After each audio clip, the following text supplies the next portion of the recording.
இன்றைக்கி குட்டீஸுங்களோட ஒரு mini vlog. காலையில் எழுந்திரிச்சு வந்தேன். இவங்களையே வெளியில் கொஞ்ச நேரம் விடுவேன் விளையாடுறதுக்கு. மழை பெஞ்சு 2 நாளாக இப்படி தான் வெளியில் நசன்னு இருக்குது. அம்மா எங்கேயும் உட்காந்துருக்கான்னு பாருங்கள். குட்டீஸுங்கெல்லாம் ஸ்டேர் கேஸில் இருக்காங்க. பக்கத்தில் தண்ணி. எனக்கே வந்து காலை எடுத்து வைக்க முடியல கீழே. ஆனால் இதுங்க தண்ணியிலேயே தான் விளையாடுதுங்க. அப்படியே தண்ணியில் மேலே ஏறி அங்கேருந்து இறக்கி இந்த சைடு விட்டேன். அம்மா அதுக்குள்ளே இங்கேருந்து அந்த பக்கம் உட்காந்துட்டா. மின்னு வந்து குட்டிங்களை கவனிக்கிறது இல்லை. அப்படின்னா குறும்பு செஞ்சால் ஒவ்வொரு பூனைங்களை நான் பார்த்துருக்கேன், மிரட்டுவாங்க. எங்கள் மின்னு அதெல்லாம் எதுவுமே பண்ணுறதில்ல. அவங்களுக்கு பதிலாக நான் தான் இப்போ மிரட்டிகிட்டு இருக்கேன். சொல் பேச்சே கேட்க மாட்டேங்கிறாங்க. என்ன தான் பண்ணுறது? இன்னும் குழந்தைங்க பாரு குறும் பண்ணுறாங்க. நீ சொல்லித்தர மாட்டியா குறும் பண்ணக்கூடாதுன்னு?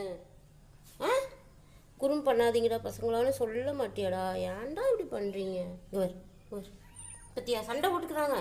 கூப்பிடு, சண்டை போடக்கூடாதுன்னு சொல்லு. இன்னும் சொல்லுடா.